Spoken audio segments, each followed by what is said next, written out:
నమస్తే news twilight కు స్వాగతం. నేను శ్రీలక్ష్మి. ముందుగా హెడ్లైన్స్ చూద్దాం. లిక్కర్ స్కామ్ కేసులో కేజ్రీవాల్ కు ఊరట. మధ్యంతర బెయిల్ మంజూరు చేసిన సుప్రీంకోర్టు.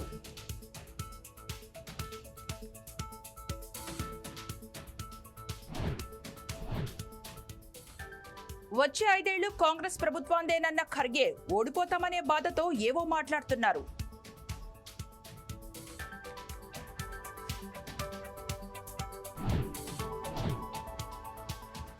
కాంగ్రెస్ పార్టీ పతనావస్థకు చేరిందన్న బీజేపీ అరవింద్. ప్రజలు కోరుకుంటే ప్రభుత్వం కూలిపోతుంది.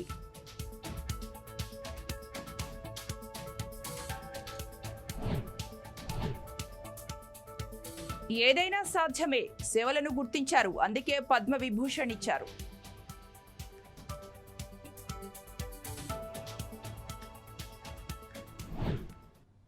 లిక్కర్ స్కామ్ కేసులో ఢిల్లీ ముఖ్యమంత్రి కేజ్రీవాల్ కు ఊరట లభించింది. కేజ్రీవాల్ కు అత్యున్నత న్యాయస్థానం మధ్యంతర బెయిల్ మంజూరు చేసింది. జూన్ 1 వరకు మధ్యంతర బెయిల్ ఇస్తూ సుప్రీంకోర్టు తీర్పునిచ్చింది. జూన్ 2వ తేదీన తిరిగి లొంగిపోవాలని కేజ్రీవాల్ ను ఆదేశించింది సుప్రీంకోర్టు. కేజ్రీవాల్ బెయిల్ పిటిషన్ పై జస్టిస్ సంజీవ్ ఖన్నాతో కూడిన ధర్మాసనం విచారణ జరిపింది. అయితే లిక్కర్ కేసు గురించి ఎన్నికల ప్రచారంలో కేజ్రీవాల్ మాట్లాడొద్దని ఈడీ తరపు న్యాయవాది కోర్టును కోరారు. దీనికి స్పందించిన ధర్మాసనం మీరు కూడా అంతకంటే గట్టిగా కౌంటర్ ఇవ్వాలని సూచించింది. కాగా కేజ్రీవాల్ అరెస్ట్ అయి వాటికి 50 రోజులవుతోంది. గత నెలలో బెయిల్ ఇచ్చేందుకు ఢిల్లీ హైకోర్టు నిరాకరించడంతో కేజ్రీవాల్ సుప్రీంకోర్టును ఆశ్రయించారు. తెలంగాణలో కాంగ్రెస్ ప్రభుత్వానికి వచ్చే ఇబ్బంది ఏమీ లేదని, 5 ఏళ్ల పాటు కాంగ్రెస్ ప్రభుత్వమే ఉంటుందని ఏఐసీసీ చీఫ్ మల్లికార్జున ఖర్గే అన్నారు. ఓడిపోయామనే బాధలోనే ప్రభుత్వం పడిపోతుందని కొందరు అంటున్నారని, ఈ 5 ఏళ్లు తెలంగాణలో కాంగ్రెస్ ప్రభుత్వం ఉంటుందని, అద్భుతమైన పాలన కొనసాగిస్తుందన్నారు. జనాభా లెక్కలను మోదీ బయటపెట్టడం లేదని, అవి బయటపడితే అన్ని విషయాలు బయటకు వస్తాయన్నారు. మోదీ హయాంలో అన్ని వర్గాలకు సమాన న్యాయం జరగడం లేదన్నారు. దేశాన్ని విడదీసేందుకు బీజేపీ ప్రయత్నం చేస్తోందన్నారు. మోదీ అబద్దాలపై అబద్దాలు చెబుతున్నారని విమర్శించారు. తెలంగాణలో ఇచ్చిన 5 గ్యారంటీలు అమలు చేశామని మల్లికార్జున ఖర్గే వెల్లడించారు. ఎన్నికల కోడ్ ముగియగానే మిగతా హామీలను అమలు చేస్తామన్నారు. ప్రజలు గట్టిగా కోరుకుంటే నెల రోజుల్లో రేవంత్ రెడ్డి ప్రభుత్వం కూలిపోతుందని బీజేపీ ఎంపీ అరవింద్ అన్నారు. ఎన్నికల ప్రచారంలో భాగంగా నిజామాబాద్ జిల్లాలోని వేల్పూరులో నిర్వహించిన రోడ్ షోలో ఆయన కీలక వ్యాఖ్యలు చేశారు. మంత్రులు ఉత్తమ్ కుమార్ రెడ్డి, కోమటిరెడ్డి వెంకటరెడ్డి అనుకుంటే ప్రభుత్వం పడిపోతుందన్నారు. ఈ ఎన్నికల్లో మోదీకి ప్రజలు ఓటు వేస్తున్నారు. కాంగ్రెస్ పార్టీ పతనావస్థకు చేరింది. దేశంలో ఉన్న 2 రాష్ట్రాల్లోనూ పడిపోతుంది. ఆ పార్టీ తప్పుడు హామీలతో గద్దెనెక్కి ప్రజలను మోసగించిందని వ్యాఖ్యానించారు. 5 ఏళ్లలో ఎంపీ నాపై ఒక్క అవినీతి ఆరోపణ లేదు. నాకంటే ముందు ఎంపీగా ఉన్న కవిత జైలులో ఉన్నారు. అవినీతి చేసే రోజు వస్తే రాజకీయాలే వదిలేస్తా తప్ప తప్పు చేయను అని స్పష్టం చేశారు. ఇచ్చిన మాట ప్రకారం నిజామాబాద్కు పసుపు బోర్డు తీసుకొచ్చా. రాష్ట్ర ప్రభుత్వం సహకరిస్తే జక్రాన్పల్లి ఎయిర్పోర్టు ఏడాదిలోపు తెరుచుకోవచ్చు అని అన్నారు. 45 సంవత్సరాల సుదీర్ఘ సేవను గుర్తించి ప్రభుత్వం పద్మ విభూషణ్ అవార్డు ఇచ్చిందని నటుడు చిరంజీవి అన్నారు. ఈ సందర్భంగా అభిమానులు, ప్రేక్షకులు, దర్శక నిర్మాతలు, టెక్నీషియన్స్ కు ఆయన ధన్యవాదాలు తెలిపారు. శుక్రవారం మీడియాతో మాట్లాడుతూ ఏ టైంకు ఏది రావాలంటే అది వస్తుందని, తాను ఎదురు చూడనని అన్నారు. నందమూరి తారక రామారావుకు భారతరత్న అవార్డు రావాలని కోరుకుంటున్నానని, ఆయనకు ఇవ్వటం సముచితమని చిరంజీవి వ్యాఖ్యానించారు. ఎంజీఆర్కు వచ్చినప్పుడు ఎన్టీఆర్కు రావాలని అన్నారు. తాను రాజకీయాలకు అతీతంగా ఉన్నానని, ఏ పార్టీలో లేనని స్పష్టం చేశారు. తాను పిఠాపురం పర్యటనకు వెళ్లటం లేదని, పవన్ కళ్యాణ్తో తాను ఉన్నానని చెప్పేందుకు వీడియో చేశానన్నారు. తమ కుటుంబం మద్దతు తమ్ముడు పవన్ కు ఎప్పుడూ ఉంటుందని చిరంజీవి స్పష్టం చేశారు. రాజకీయాలకు అతీతంగా ఉన్నాను అనుకోవచ్చు. తర్వాత పిఠాపురానికి నేను వెళ్ళటం లేదని అది ముందించదు. ఇది మీడియాలో మీరు ఎందుకో స్పెక్యులేట్ చేశారు. అది మీరు పెంచి పోషించారు దాన్ని సమాధానం చెప్పాల్సిన అవసరం నాకు లేదు. నేను వెళ్ళటలేదు. బాబు, మా కళ్యాణ్ బాబు దాన్ని రమ్మని ఎప్పుడూ కోరుకోలేదు. నా కంఫర్ట్ వదిలేస్తాడు. ఆయన తను బాగుండాలి, తన జీవితంలో అనుకుంది కోరి సాధించాలన్న అభిలషిస్తాను. నేను నాకు ఆశీస్సులు అందజేస్తాను. దానికి నేను తనతో పాటు నేను ఉన్నాను అని చెప్పేందుకు మొన్న ఒక వీడియో బయట ఇచ్చాను. అండ్ ఖచ్చితంగా మా తమ్ముడి యొక్క అభివృద్ధిని, మా తమ్ముడు రాజకీయంగా ఎదగటానికి ఎప్పుడు మా కుటుంబ సభ్యులు మేము మనస్ఫూర్తిగా లోక్సభ ఎంపీ మహారాష్ట్రలోని అమరావతి లోక్సభ నియోజకవర్గం బీజేపీ అభ్యర్థి నవనీత్ కౌర్ ఠానాపై తెలంగాణలోని షాద్ నగర్ పోలీస్ స్టేషన్లో కేసు నమోదైంది.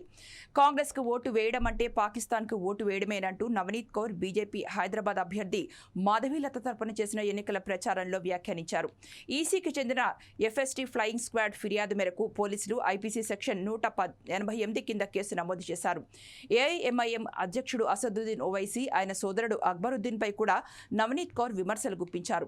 గతంలో అక్బరుద్దీన్ 15 నిమిషాలు పోలీసులు లేకుంటే తామేంటో చూపిస్తామని అన్నారు. మీకైతే 15 నిమిషాలు, మాకు 15 సెకండ్లు చాలు.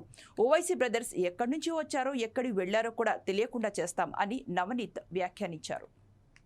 సీఎం రేవంత్ రెడ్డి తన శిష్యుడేనని, ఆయన ఎప్పుడూ స్థిరంగా ఉండడని మాజీ మంత్రి బీఆర్ఎస్ నాయకుడు ఎర్రబెల్లి దయాకర్ రావు విమర్శించారు. రేవంత్ రెడ్డి 3 సార్లు ఎమ్మెల్యేగా గెలిచి సీఎం అయితే తాను 7 సార్లు ఎమ్మెల్యేగా గెలిచానని వ్యాఖ్యానించారు. పార్టీ అధినేత కేసీఆర్ తనకు పదవి ఇస్తానంటున్నారని, ఆ విషయంపై ఆలోచిస్తున్నానని అన్నారు ఎర్రబెల్లి. ఇదే సమయంలో కడియం శ్రీహరిపై తీవ్ర స్థాయిలో ఫైర్ అయ్యారు దయాకర్ రావు. కడియం శ్రీహరి పెద్ద మోసకారి అని విమర్శించారు. చంద్రబాబును, కేసీఆర్ను కూడా మోసం చేశారని ఆరోపించారు. ఇక తాను ఎప్పుడూ చంద్రబాబును, ఎన్టీఆర్ను తిట్టలేదని అన్నారు ఎర్రబెల్లి. తెలంగాణలో సంవత్సరంలోపు అసెంబ్లీ ఎన్నికలు రావడం ఖాయమని దయాకర్ రావు తన అభిప్రాయం వ్యక్తం చేశారు. జూబ్లీహిల్స్ ఎమ్మెల్యే మాగంటి గోపీనాథ్పై చెప్పుతో దాడి జరిగింది. జూబ్లీహిల్స్ ఎమ్మెల్యే మాగంటి గోపీనాథ్ సికింద్రాబాద్ బీఆర్ఎస్ అభ్యర్థి పద్మారావు గౌడ్కు మద్దతుగా బోరబండలో హైటెక్ హోటల్ సమీపంలో పార్లమెంట్ ఎన్నికల ప్రచారం చేస్తున్నారు. అదే సమయానికి బోరబండ స్థానిక కార్పొరేటర్ కూడా అక్కడే ప్రచారం నిర్వహిస్తుండటంతో 2 వర్గాల మధ్య ఘర్షణ వాతావరణం నెలకొంది. స్థానిక కార్పొరేటర్ కొంతమంది మహిళలను రెచ్చగొట్టడంతో ఎమ్మెల్యే మాగంటి గోపీనాథ్పై మహిళ చెప్పు విసిరారు.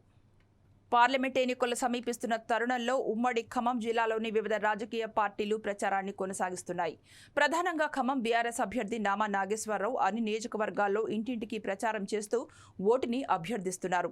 ప్రజలకి మోసపూరిత హామీలు, అధికారంలోకి వచ్చిన కాంగ్రెస్ 6 గ్యారంటీల పథకాలను అమలు చేస్తానని చెప్పి ఏ ఒక్కటి సరిగ్గా జరగడం లేదని అన్నారు. బీజేపీ, కాంగ్రెస్ పార్టీలకు ఓటు వేసినా అది వృధా మాత్రమే అని అన్నారు. నేను ఖమ్మం రైతు బిడ్డను, నన్ను బీఆర్ఎస్ పార్టీ నుండి గెలిపిస్తే ఖమ్మం జిల్లాలో అభివృద్ధి చేస్తానని అన్నారు నామా నాగేశ్వరరావు. కనుక చూసినట్టయితే ఒక రైతు బిడ్డనని, ఖమ్మం బిడ్డనని ఎక్కడ పోయినా కూడా పెద్ద ఎత్తున ఆశీర్వదిస్తున్నారు. ఒక విధంగా పార్టీలకు అతీతంగా కూడా ఆశీర్వదిస్తున్నారు. అందుకని ప్రజాస్పందన చాలా బాగుంది. దాంతోపాటుగా మొన్న ఈ ప్రభుత్వం వచ్చిన తర్వాత గత 5 నెలల నుంచి పడుతున్న ఇబ్బందులు కూడా ప్రజలు వివరిస్తున్నారు. ఎప్పుడు లేని విధంగా ఇప్పుడు కనుక మీరు చూసినట్టయితే ఇక్కడ ఖమ్మంలో తాగునీరు సమస్య ఉంది, కరెంటు కోతలు మొదలైనవి. ఈ మధ్యనే పంటలు కూడా చాలా నష్టపడ్డారు. వరి పంట కానీ, మొక్కజొన్న కానీ, ఇవన్నీ కూడా 5 నెలల్లో వస్తాయని ఎప్పుడు కూడా ఊహించలేదు. ఆ విధంగా ప్రభుత్వ వ్యతిరేకం కూడా ఉంది. అతి త్వరలో ప్రభుత్వ వ్యతిరేకం వస్తుందని అనుకోలేదు. కానీ ప్రజల నుంచి వచ్చిన స్పందనే నేను మీకు చెప్తున్నా. చాలా బాగుంది. తప్పకుండా కూడా ప్రజల ఆశీర్వాదం నాకుంటుందనే గట్టి నమ్మకం నాకుంది. నేను బీఆర్ఎస్కి వచ్చాను. బీఆర్ఎస్కి మంచి స్పందన వచ్చింది. పార్టీలకు అతీతంగా కూడా ఆశీర్వదించారు. పోయినసారి ఎంపీ ఎన్నికల్లో అదొక చరిత్ర. ఎందుకంటే ఇంతవరకు ఖమ్మం జిల్లాలో ఏ ఎంపీకి రానటువంటి మెజార్టీ నాకు ఇచ్చారు. జనరల్గా ఖమ్మం జిల్లాలో అతి తక్కువ మెజార్టీస్ ఉంటాయి. అట్లాంటిది పోయినసారి మెజార్టీ, హయ్యెస్ట్ మెజార్టీ మొత్తం 17 లోక్సభల్లో. అందుకని ప్రజలు నా వాడికి, అంటే అందరి వాడిగా నన్ను ఆశీర్వదించడం వల్లనే అంత పెద్ద మెజార్టీ వచ్చింది. దానికి తగ్గట్టుగా గత 5 సంవత్సరాలలో పాలించినటువంటి కేసీఆర్ గారి పాలన, అభివృద్ధి, సంక్షేమ పథకాలు ఇవన్నీ చూసిన తర్వాత నన్ను మంచి మెజార్టీతో గెలిపించిండ్రు. మళ్ళీ ఈసారి కూడా ఆశీర్వదిస్తున్న గట్టి నమ్మకం నాకుంది. తెలంగాణ రాకముందు మొత్తం ఎక్కువ సార్లు పాలించింది వాళ్ళు. అసలు తెలంగాణ గురించి గొడవ ఎందుకు వచ్చిందండి? వీళ్ళ పాలనలో తెలంగాణని పూర్తిగా నెగ్లెక్ట్ చేశారు కాబట్టి. తెలంగాణలో ఆకలి చావులు ఉండే, తెలంగాణలో రైతుల ప్రాబ్లమ్స్ ఉండే, తెలంగాణ డెవలప్మెంట్లో అన్ని విధాలుగా వెనకబడి ఉన్నాం. ఇవన్నీ కూడా గత 10 సంవత్సరాలు కేసీఆర్ గారు వచ్చినాకనే ఇవాళ మన రాష్ట్రం నెంబర్ 1 రాష్ట్రంగా ఉంది. మన రాష్ట్రం భారతదేశంలోనే అన్ని రాష్ట్రాల కంటే నెంబర్ 1 రాష్ట్రంగా ఉంది. ఇవన్నీ తెలిసి కూడా ఇప్పుడు కాంగ్రెస్ వాళ్ళు ఆరోపణలు చేస్తుండ్రు.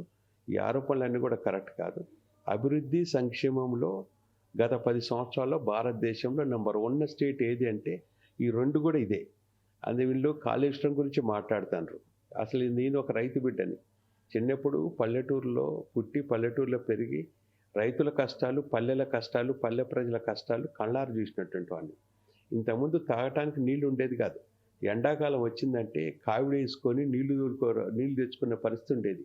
ఏదో 2-3 బావులలో, మా ఊళ్ళోనైతే 2-3 బావులలో నీళ్లు ఉండేది. కొన్ని పశువులు అయితే ఎండాకాలం వచ్చిందంటే పశువులకి నీళ్లు పోసే పరిస్థితి లేకుండా పశువులు కూడా అమ్మేటోళ్ళు. ఆ విధంగా ఉన్నటువంటి తెలంగాణని ఇవాళ ప్రతి ఇంటికి కూడా తాగునీరు తీసుకొచ్చి, ప్రతి ఎకరానికి సాగునీరు తీసుకొచ్చి, ఇప్పుడు మనకి వీళ్ళకు కూడా అర్థం చేసుకోకుండా ఏదేదో మాట్లాడుతున్నారు. అవినీతి అనేది, ఈ కాలుష్యంలో అవినీతి ఏంటంటే ఆ ఎస్సెట్ ఇవ్వాలి కనుక కన్స్ట్రక్షన్ చేయాలంటే డబుల్ కాస్ట్ అవుతుంది. ఎస్సెట్ క్రియేషన్ అనేది మామూలు విషయం కాదు. 8 లిఫ్ట్లు పెట్టి హైదరాబాద్ లెవెల్ వరకు మరి ఇంత డెవలప్మెంట్ చేసినటువంటి, ఇంత ప్రతి ఇంటికి నీళ్ళు ఇచ్చినటువంటి, ప్రతి ఎకరానికి నీళ్ళు ఇచ్చినటువంటి నీళ్ళు ఎట్లా వస్తాయి? ఉత్తగొస్తాయా? ప్రాజెక్టులు గడితేనే కదా నీళ్ళు వచ్చేది. నాగర్ కర్నూలు జిల్లాలో భారీ దొంగతనాలు చేసే దొంగను పోలీసులు అరెస్ట్ చేశారు. అతడి దగ్గర నుంచి 84 గ్రాముల బంగారం, 80 తులాల వెండి, 1,50,000 నగదు, బైక్ను స్వాధీనం చేసుకున్నారు. ఇక ప్రజలు వారి బంగారం, వెండి ఆభరణాలను బ్యాంకుల్లో దాచుకోవాలని చెప్పారు. మన ఈరోజు Nagar Kurnool district police head క్వార్టర్లో ఒక హ్యాబిచువల్ ప్రాపర్టీ ఆఫెండర్స్లో అరెస్ట్ చేశాము. మనకు తెలుసు, ఇప్పుడే రీసెంట్గా కొన్ని నాగర్ కర్నూలు డిస్ట్రిక్ట్ లోపల కొన్ని హెచ్బీ బై డే కొంచెం దొంగతనం కేసెస్ రిపోర్ట్ అయింది. రీసెంట్గా కూడా ఒకటి తాడూరు పోలీస్ స్టేషన్లో 29 ఏప్రిల్ ఒక హెచ్బీ బై డే రిపోర్ట్ అయింది.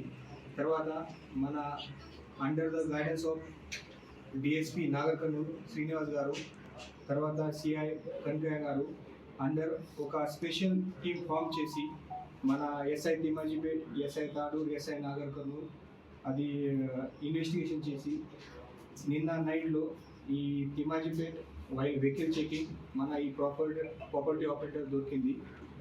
ఈ ప్రాపర్టీ ఆపరేటర్ పేరు బొంతల రవి, నేటివ్ ప్లేస్ బొంతల మూర్తి, నేటివ్ ప్లేస్ జడ్చర్ల. ఈ వాళ్ళు చాలా హ్యాబిచువల్ ఆపరేటర్ ఉన్నారు. ఈ దాంట్లో ముందు వాళ్ళు ఆల్మోస్ట్ 29 కేసెస్ కూడా ఇన్వాల్వ్ అయింది. ఇప్పుడే మన డిస్టిక్ లోపల 3 కేసెస్, ఒకటి తాడూరు, తిమ్మాజిపేట్ అండ్ బిజ్నాపల్లిలో, తర్వాత చుట్టుపక్కల డిస్టిక్లో నారాయణపేటలో 2 కేసెస్ అండ్ షాద్నగర్ 1 కేస్. ఈ మన ఇన్వెస్టిగేషన్ ఇప్పుడే 6 కేసెస్లో డిటెక్షన్ అయింది. సో ఇప్పటివరకు అక్యూజ్ నుంచి మన 8.5 తోలాస్ గోల్డ్ ఐటమ్స్, తర్వాత 80 tolas silver items and cash 1,50,000 rupees and ఒకటి బైక్, పల్సర్ బైక్ కూడా రికవర్ అయింది. ఈ ఆఫెండర్స్ పైన ప్రీవియస్గా preventive of detention act PD act కూడా పెట్టాము. సో ఈ ఆఫెండర్స్తో పాటు ఇంకా ఎవరెవరు ఉన్నారో అది కూడా ఇన్వెస్టిగేషన్ నడుస్తుంది. మన ఈరోజు ఈ ప్రాపర్టీ ఆఫెండర్లు అరెస్ట్ చేసి జ్యుడిషియల్ రిమాండ్కు పంపించేస్తాను. మళ్ళీ మన పోలీస్ కస్టడీలు తీసుకొని ఇంకా ఇన్వెస్టిగేషన్ చేసి వాళ్ళతో పాటు ఎవరెవరు ఇన్వాల్వ్.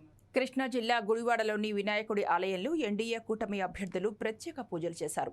బందరు పార్లమెంటు జనసేన అభ్యర్థి శ్రీ వల్లభనేని బాలశౌరి, గుడివాడ అసెంబ్లీ టీడీపీ అభ్యర్థి శ్రీ వెనిగండ్ల రాము స్వామికి మొక్కులు చెల్లించుకున్నారు. భీమవరం రైల్వే గేటు, బెళ్లపాడు రైల్వే గేటుతో ప్రజలు చాలా ఇబ్బందులు పడుతున్నారని, దానికోసం ఫ్లైఓవర్ బ్రిడ్జిని 317 కోట్లను మంజూరు చేయించిన ఘనత బాలశౌరికే సాధ్యమైందన్నారు బీజేపీ జిల్లా అధ్యక్షులు అర్జున్. 24 ఎన్నికల నిమిత్తం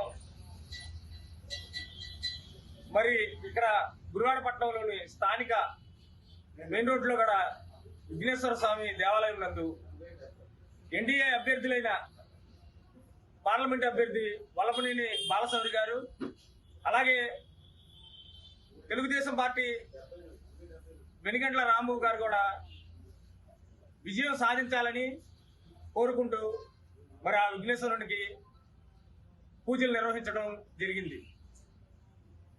అంగబలం, అర్ధబలం ఉన్నా కూడా మరి ఎన్డీఏ అభ్యర్థులందరికీ దైవ బలం కూడా తోడవ్వాలని, తద్వారా వాళ్ళు ఈ ఎన్నికల్లో అఖండ మెజార్టీతో గెలుపొందాలని కోరుకుంటూ భారతీయ జనతా పార్టీ తరఫున మేమందరం కూడా ఈ పూజా కార్యక్రమంలో పాల్గొనడం జరిగింది. రానున్న రోజుల్లో మరి త్రిమూర్తులు ముగ్గురు దేశం అభివృద్ధి పథంలో దూసుకుపోవటానికి మరి ఎంతో శ్రమిస్తున్న నరేంద్ర మోడీ గారు, అలాగే ఆంధ్రప్రదేశ్ని ఒక అభివృద్ధి పథంలో తీసుకెళ్లాలని చెప్పి ఒక విజన్తో ముందుకెళ్తున్న చంద్రబాబు నాయుడు గారు, అలాగే ప్రజలందరూ కూడా సుఖ సంతోషాలతో ఉండాలని చెప్పి ఒక ఆలోచన విధానాన్ని పెట్టుకుని జనసేన పార్టీని స్థాపించి మరి రాష్ట్రంలో తిరుగుతూ కష్టపడుతున్న మరి పవన్ కళ్యాణ్ గారు, ఈ ముగ్గురు త్రిమూర్తుల శక్తుల ఆధ్వర్యంలో రానున్న రోజుల్లో డబుల్ ఇంజిన్ సర్కార్ దేశంలో కానీ రాష్ట్రంలో కానీ ఎన్డీఏ కూటమితో మరి ఎన్నికల్లో విజయం సాధించి ప్రగతి పదాన్ని ముందుకు తీసుకుపోవాలని చెప్పి ఆశిస్తున్నాం. రానున్న ప్రజలందరూ కూడా అర్థం చేసుకోవాలి, మరి నరేంద్ర మోడీ గారు ఏ విధంగా కష్టపడి దేశాన్ని ముందుకు నడిపిస్తున్నారో, అలాగే ఇంతకుముందు మనం చంద్రబాబు నాయుడు గారు ఉన్నప్పుడు రాష్ట్రాన్ని ఎంత అభివృద్ధి పథంలో తీసుకెళ్లారో కూడా మనందరం గమనించాం. అలాగే పవన్ కళ్యాణ్ గారు ఆయన ఒక విజన్ పెట్టుకొని ప్రజలకి ఏదో చెయ్యాలని చెప్పి తన సొంత డబ్బులను కూడా ఖర్చు పెట్టుకుంటూ ఈ రోజున రాష్ట్రంలో మరి అంతగా కష్టపడుతున్న పవన్ కళ్యాణ్ గారు, ఈ ముగ్గురిని కూడా మనం ఆశీర్వదించి భగవంతుడి ఆశీస్సులతో మనం ముందుకు తీసుకెళ్తే రానున్న రోజుల్లో ఆంధ్రప్రదేశ్ కానీ భారతదేశం కానీ అభివృద్ధి పథంలో ముందుకు సాగుతుందనటంలో ఏమాత్రం కూడా అనుమానం లేదు. కనుక ప్రజలందరూ, ఓటర్లందరూ కూడా మరి గమనించి మరి తెలుసుకొని ఈ ఎన్డీఏ కూటమిని విజయం చేకూర్చడంలో వాళ్ళ వంతు వైసీపీ ఎంపీ అభ్యర్థి కేశినేని నానిపై టీడీపీ ఎంపీ అభ్యర్థి కేశినేని చిన్ని ఆగ్రహించారు. అక్రమాస్తులు కేసులపై కేశినేని నానికి సవాల్ విసిరారు చిన్ని. నాని చేసిన అక్రమాలు నిరూపిస్తానన్నారు. ఆయనకు దమ్ముంటే తనపై చేసిన ఆరోపణలు నిరూపించమన్నారు చిన్ని. నాని నోరు అదుపులో పెట్టుకోకపోతే ఆయన అవినీతి మోసాల చరిత్రను బయటపెడతానని చిన్ని హెచ్చరించారు. మహిళలు అధిక సంఖ్యలో ఉన్న రాష్ట్రాలు దేశంలో చాలానే ఉన్నాయి. అయితే చాలా రాష్ట్రాల్లో ఎన్నికల్లో పోటీ చేస్తున్న మహిళల సంఖ్య మాత్రం తక్కువగా ఉంటుంది. ఒక రాష్ట్రం నుంచి అయితే 72 ఏళ్లలో కేవలం 3 మహిళలే లోక్సభకు ఎన్నికయ్యారు. ఇంతకు ఏ రాష్ట్రం అది? అక్కడే మహిళలు ఎన్నికల్లో పోటీ చేయడం పట్ల ఎందుకు ఆసక్తి చూపడం లేదు? ఆ విశేషాలేంటో ఈ స్టోరీ ద్వారా తెలుసుకుందాం.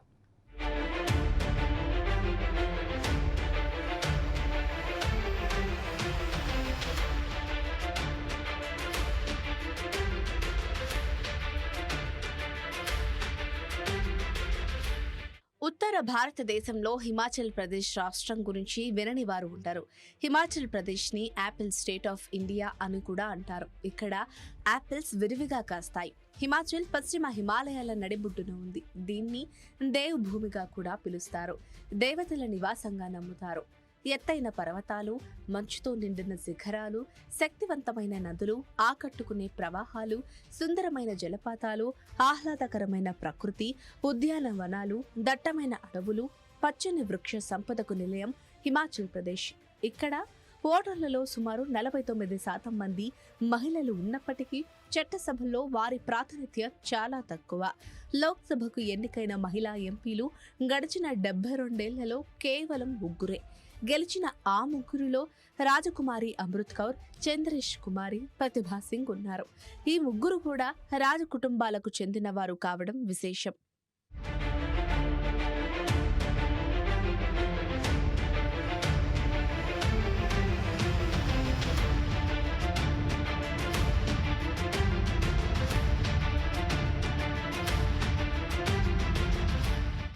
కపుర్తలా రాజకుటుంబానికి చెందిన అమృత్ కౌర్ భారతదేశపు మొదటి ఆరోగ్య మంత్రి. 1952లో మండి నియోజకవర్గం నుండి ఆమె లోక్సభకు ఎన్నికయ్యారు. ఆ తర్వాత 1984 వరకు ఏ మహిళకు టికెట్ లభించలేదు. 1984లో హిమాచల్ ప్రదేశ్లోని జోధ్పూర్ రాజకుటుంబానికి చెందిన చంద్రేష్ కుమారి హిమాచల్ ప్రదేశ్కి కోడలుగా వచ్చారు. కాంగ్రా నుండి కాంగ్రెస్ తరపున పోటీ చేశారు. అప్పటి ప్రధాని ఇందిరా హత్య, దరిమిలా వచ్చిన సానుభూతి పవనాలతో ఆమె విజయం సాధించారు. మాజీ ముఖ్యమంత్రి వీరభద్ర సింగ్ భార్య ప్రతిభా సింగ్ 1998లో లోక్సభ ఎన్నికల్లో పోటీ చేసి ఓడిపోయారు.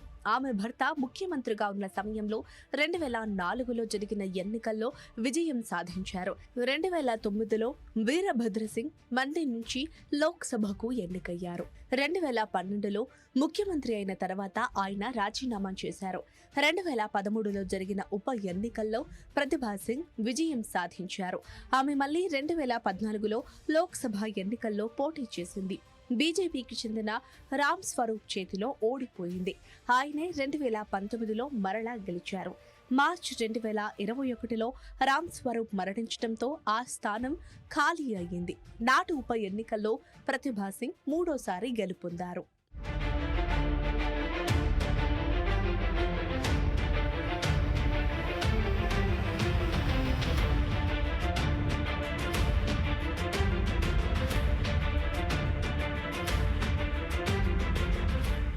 రెండు 2014లో ఆమ్ ఆద్మీ పార్టీ కార్గిల్ యుద్ధ వీరుడు కెప్టెన్ విక్రమ్ బాత్రా తల్లి కమల్ కాంతా బాత్రాను హమీర్పూర్ నుండి పోటీకి నిలబెట్టింది. అయితే ఆమె కేవలం 15,329 ఓట్లతో ఓడిపోయింది. 68 మంది సభ్యులున్న రాష్ట్ర అసెంబ్లీలో కూడా మహిళా ప్రాతినిధ్యం చాలా తక్కువగా ఉంది. 1967 వరకు ఒక్క మహిళ కూడా ఎన్నిక కాలేదు. 1977లో ఒకరు, 2022లో ఒక మహిళ మాత్రమే అసెంబ్లీకి ఎన్నికయ్యారు.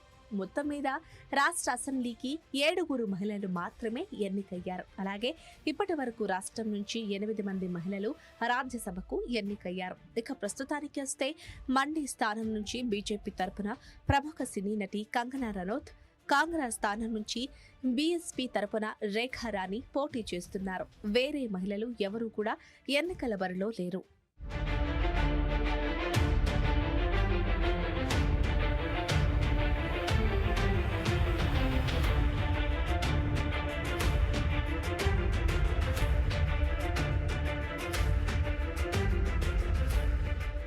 మొత్తం మీద చూస్తే మహిళలు రాజకీయాల్లో ఉన్నత స్థాయికి ఎదగడం, తమకంటూ ఒక సముచిత స్థానాన్ని ఏర్పరచుకోవడం పెద్ద సవాలని చెప్పుకోవాలి. ఇందుకు హిమాచల్ ప్రదేశ్ మినహాయింపు కాదు. మహిళలు ముందుకు రావడానికి కుటుంబ సభ్యుల ప్రోత్సాహం ఉండాలి. రాజకీయ పార్టీలు కూడా వారిని ఎంకరేజ్ చేస్తూ టికెట్లు ఇవ్వాలి. ఎందుకో హిమాచల్లో మహిళలు అసెంబ్లీ మెట్లు ఎక్కేందుకు అంతగా ఆసక్తి చూపడం లేదు. రాజకీయ పార్టీలు కూడా మహిళలను కూడా ప్రోత్సహించడం లేదనే విమర్శలున్నాయి. మహిళా ఓటర్లను ప్రలోభపెట్టేందుకు రాజకీయ పార్టీలు అన్ని విధాలా ప్రయత్నిస్తాయి. కానీ అభ్యర్థులను ప్రకటించే విషయంలో మాత్రం మహిళలకు అవకాశాలు తక్కువేనని రాజకీయ నిపుణులు అభిప్రాయపడుతున్నారు. మహిళా ఓటర్ల భాగస్వామ్యం ముఖ్యంగా గ్రామీణ ప్రాంతాల్లో పురుష ఓటర్లను మించిపోయింది. కానీ ఎన్నికల పట్ల మాత్రం ఆసక్తి చూపడం లేదు.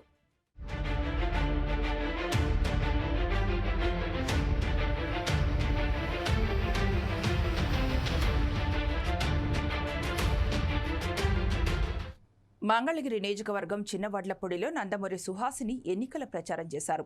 అక్కడి నుంచి విజయవాడకు తిరిగి వస్తుండగా నందమూరి సుహాసిని వాహనాలు, టీడీపీ నాయకుల వాహనాలను కంఠమనేని కొండూరులో తనిఖీ చేశారు. పోలీసు తనిఖీలకు సుహాసిని, టీడీపీ నాయకులు పూర్తి సహకారాన్ని అందించారు.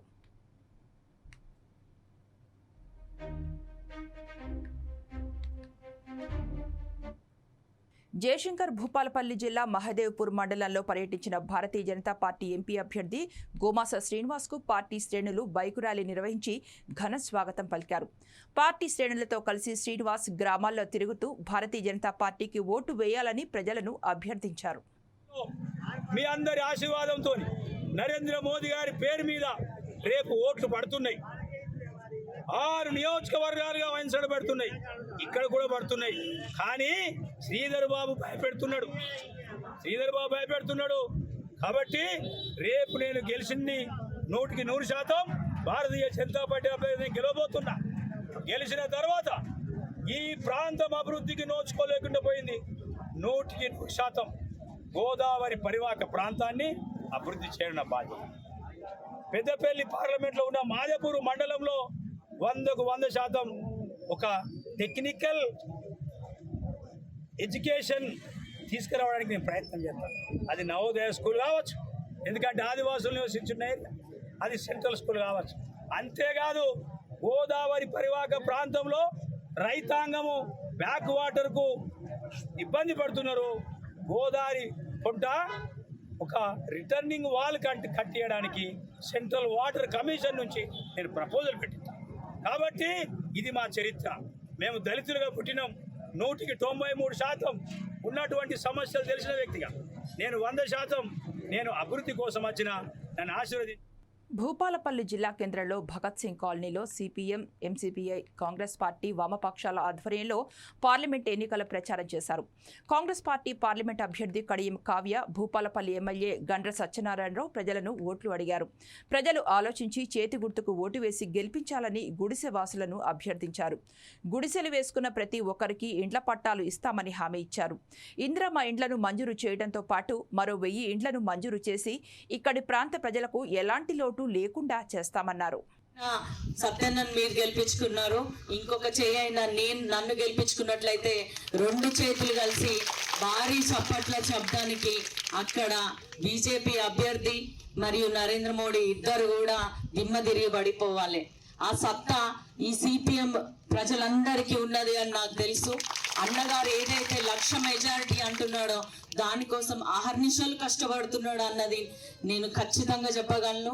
అన్న మాట అంటే మాటే. ఆ మాటని మీరందరూ కూడా నిజం చేయాలంటే మీ వంతు కూడా అందరినీ ఓట్లు అడగాలి. మీరు కూడా ఓటింగ్ రోజు అందరు కూడా ఓటేసుకోవాలి.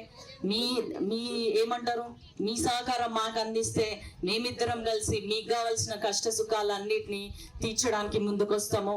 మీకు కావాల్సిన నిధులు కానీ, ఇక్కడున్న ఇళ్ళ స్థలాలకి పట్టాలు ఇవ్వడం కానీ, ఇవన్నిటికీ ఖచ్చితంగా మేము ముందుంటామని మీకు తెలియజేసుకుంటున్నాను. ఒక ఆడబిడ్డగా మీ అందరినీ కూడా ఓటు అడగడానికి వచ్చిన మిగతా విషయాలు అన్ని సత్యాన్ని చెప్పేసిండు కాబట్టి నేను ఏం చెప్పను ఎక్కువ. కేవలం మీ ఆడబిడ్డ అనుకోండి, మీ ఇంటి బిడ్డ అనుకోండి, అట్లా మీ మహిళ మనలందరికీ చెప్తున్నా, ఒక మహిళకి 35 ఏళ్ల తర్వాత ఇట్లాంటి అవకాశం వచ్చింది కాబట్టి మీరందరూ ఒక అమ్మాయికి తోడుగుంటారా లేదా? తోడుగుండి మీ గొంతుకగా, ఇప్పుడు మహిళల కష్టాలు మహిళలకే ఎక్కువ తెలుస్తాయి కాబట్టి మీకు ఎటువంటి కష్టాలు ఉన్నా నేను అంతకుముందు కూడా ఫౌండేషన్ పెట్టి ఎక్కువ పనులు చేసింది మహిళలకు, ఆడపిల్లలకే. కాబట్టి మీ అందరికి నేను తోడుగుంటా, మీ అక్క లెక్క, చెల్లె లెక్క, బిడ్డ లెక్క. మరి మీరందరూ కూడా నన్ను అదే తీరుగా అనుకొని ఆశీర్వదించాలి. ఖచ్చితంగా మే 13వ తారీఖు నాడు కడియం కావ్య చేతి గుర్తుకు ఓటేసి మీ ఎంపీ అభ్యర్థిగా నన్ను గెలిపించుకోవాలని కోరుకుంటూ సెలవు తీసుకుంటున్నాను. జై కాంగ్రెస్. అనంతపురం నగరంలోని యాదవ ఫంక్షన్ హాల్ నందు బీసీ సంక్షేమ సంఘం ఆధ్వర్యంలో బీసీల ఆత్మీయ సమావేశం నిర్వహించారు. రాష్ట్ర వ్యాప్తంగా ఉన్న బీసీలందరూ కూటమి వైపే ఉన్నారని వారు తెలిపారు. ఎన్నికల్లో బీసీలందరూ టీడీపీకి మద్దతు ఇస్తున్నారని, Anantapuram assembly, parliament TDP party అభ్యర్థులు దగ్గుపాటి ప్రసాద్, అంబికా లక్ష్మీనారాయణలను అత్యధిక మెజారిటీతో గెలిపిస్తామన్నారు. 5 ఏళ్ల జగన్ పాలనలో రాష్ట్రంలోని బీసీలు ఎన్నో ఇబ్బందులు పడ్డారని, అనేక రకాలైన కేసుల్లో ఇరికించారని, అందువల్లే జగన్ను గద్దెదింపే బీసీలందరూ ఐకమత్యంతో కూటమి వైపు నిలుస్తున్నారన్నారు. తెలుగుదేశం పార్టీ అధికారంలోకి వచ్చిన వెంటనే బీసీలు 34% రిజర్వేషన్ కల్పిస్తామని, చట్టసభల్లో కూడా బీసీలకు సముచిత న్యాయం చేస్తామని చెప్పారు. బీసీలు అనేక రకాలుగా ఇబ్బందులు పడ్డారు, అనేక రకాల కేసులు పెట్టించుకున్నారు, అనేక రకాల ఇబ్బందులు పెట్టి జైల్లో పాలు చేసినటువంటి ఈ రాష్ట్ర ప్రభుత్వాన్ని గద్దె నింపడం కోసం ఈరోజు బీసీలందరూ కూడా ఐక్యమత్యం కావాలన్నటువంటి ఒక లక్ష్యంతో ఈరోజు ఈ సమావేశం ద్వారా అందరూ ఐక్యమత్యంగా నిర్ణయం తీసుకోవడం జరిగింది. ఖచ్చితంగా ఎందుకంటే తెలుగుదేశం పార్టీ అధికారంలో రాబోతా ఉంది. తద్వారా తెలుగుదేశం పార్టీ అధికారం వచ్చిన తర్వాత బీసీలకి గతంలో ఉన్నటువంటి 34% రిజర్వేషన్ తిరిగి తీసుకొచ్చేటువంటి స్థానిక సంస్థల రిజర్వేషన్ తీసుకొచ్చే కార్యక్రమం తీసుకురాబోతున్నాము. అదేవిధంగా చట్టసభల్లో కూడా 33% రిజర్వేషన్ తీసుకొచ్చే కోసం ప్రయత్నం చేస్తామని చెప్పడం జరిగింది. దాంతోపాటు బీసీల కోసం ఈరోజు 5 సంవత్సరాల కాలంలో 1,25,000 కోట్ల బడ్జెట్ని రూపొందింపజేసి బీసీలకి అత్యధికంగా నిధులు ఇచ్చేటువంటి కార్యక్రమంలో తీసుకురాబోతున్నాము. దాంతోపాటు 50 సంవత్సరాలు పూర్తి చేసుకున్నటువంటి ప్రతి బీసీకి కూడా 4,000 రూపాయలు పెన్షన్ ఇచ్చే కార్యక్రమంతో పాటు మంచు విష్ణు టైటిల్ పాత్రలో నటిస్తున్న పాన్ ఇండియా చిత్రం కన్నప్పను ముఖేష్ కుమార్ సింగ్ తెరకెక్కిస్తున్నారు. ఈ సినిమాని నటుడు మోహన్ బాబు నిర్మిస్తున్నారు. ఇందులో కథానాయకుడు ప్రభాస్ అతిథి పాత్రలో తళుక్కున మెరవనున్నట్లు ఇప్పటికే వార్తలొచ్చాయి. ప్రస్తుతం రామోజీ ఫిల్మ్ సిటీలో సిద్ధం చేసిన ప్రత్యేక సెట్లో ప్రభాస్ పై కీలక సన్నివేశాలు తెరకెక్కిస్తున్నట్లు తెలిసింది. ఆయన ఇందులో నందీశ్వరుడి పాత్రలో కనిపించనున్నట్లు వార్తలు వినిపిస్తున్నాయి. 4 రోజుల పాటు ఈ షూట్ కొనసాగనున్నట్లు తెలుస్తోంది. ఇక ఈ చిత్రంలో బాలీవుడ్ హీరో అక్షయ్ కుమార్ శివుడి పాత్రలో దర్శనమివ్వనున్నట్లు ప్రచారం జరుగుతోంది. అలాగే మలయాళ స్టార్ మోహన్ లాల్ కూడా ఓ ముఖ్య పాత్ర పోషిస్తున్నారు. ముగింపు దశ చిత్రీకరణలో ఉన్న ఈ సినిమా త్వరలో ప్రేక్షకుల ముందుకు రానుంది. ఇక ఇవి బులెటిన్ అప్డేట్స్ చూస్తూనే ఉండండి 4 Sides TV.